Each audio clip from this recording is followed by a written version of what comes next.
Hey everyone, it's James from Creators, and these are the Brier running pliers. In this video, I'm going to show you how to use them as well as change out parts on here that may wear out over time. If you would like to skip to me just using the pliers, there's going to be a timestamp around this area. And if you want to just skip to the part where I tell you how to change the parts out, there should be another timestamp around here.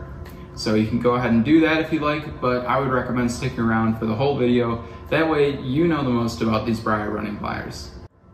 So a quick overview of the Brier running pliers. You may notice that the handles look very similar to the Brier pliers that we sell for glass nippers, and that's because they are. So we essentially used the handles from the Briers as a platform to make these running pliers with. So why we did that was because of the amount of force multiplication that is offered with these pliers. It essentially multiplies the amount of force you put in by 5 times. So you could put 1 pound in and you'll get 5 pounds out of this, theoretically. So up here is the flex plate, is what we're calling it. And pretty much this swivels, and it's important to make sure that you're rotating it clockwise, because then that way you won't unscrew it from the screw that's holding it in.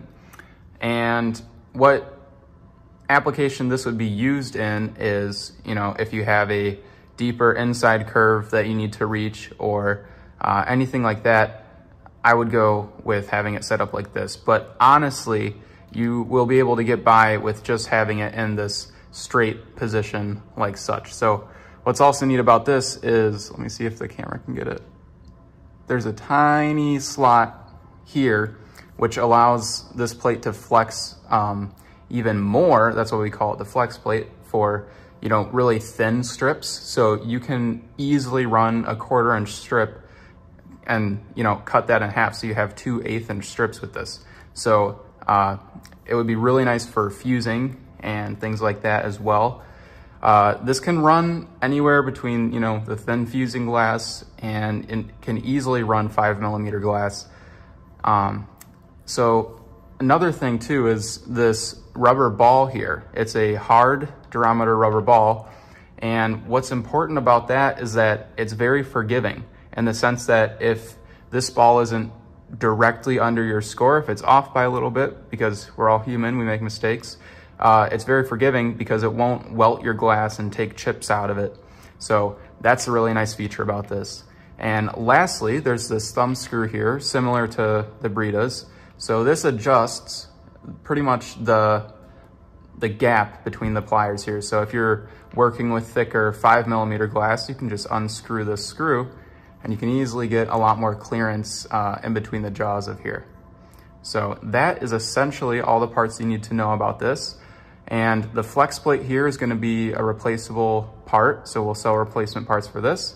And this little cup and ball assembly here will be sold separately if you need to replace it over time. So later in the video, I'll show you how to go about doing that. But as for now, let's get into actually using these pliers. Okay, so here I have my Cutter's Mate Mini, and pretty much I'm just gonna go ahead and cut a inside curve out of this glass. So all you gotta do is just go up and around. I'm pretty much lining up this yellow line with my score. And what's also nice about this is when you have your flex plate rotated, you can imagine this black screw here to be where your ball is going to be at. So I'm just going to go ahead and slowly start applying pressure with the glass. And it already started running. I barely put any pressure on it. So pretty much we'll just ease this through.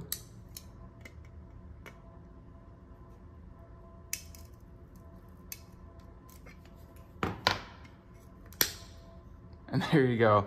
It runs it just insanely well. All right, so I'll just go ahead and score this again.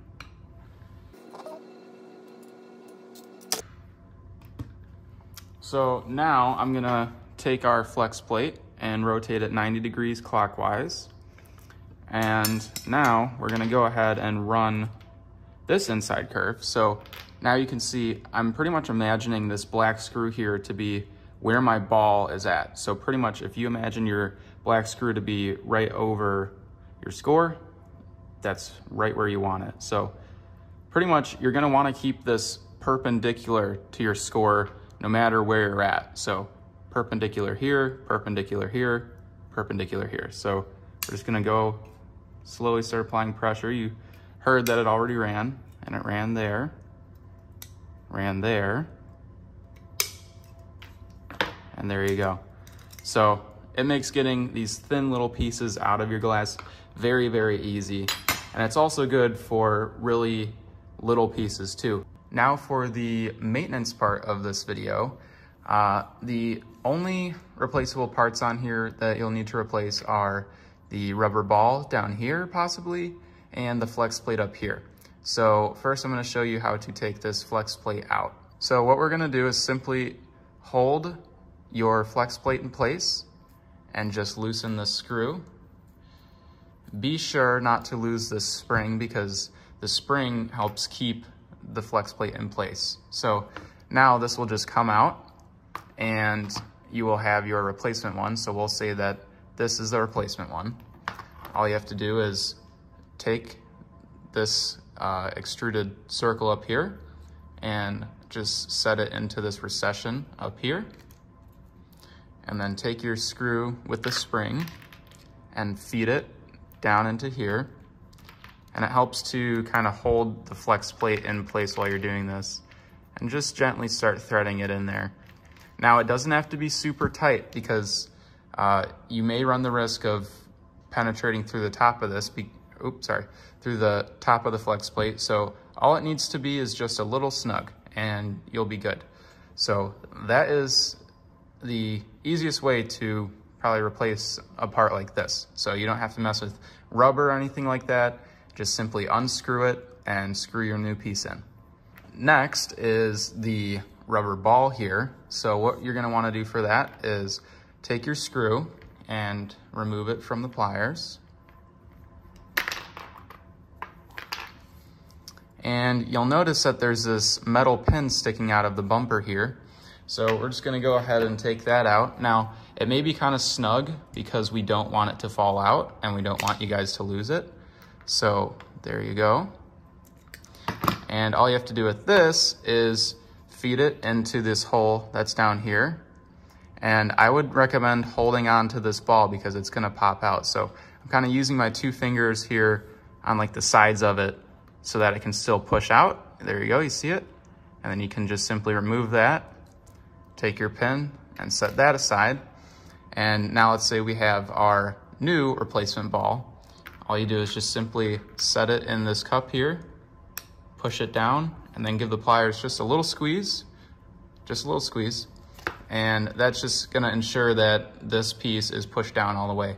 And just be careful, try not to get this ball in there crooked and then squeeze your pliers down because it might kind of get wedged in there, but that's okay because we included this pin. So worst case, if you get it in there sideways, take this pin and just restart it.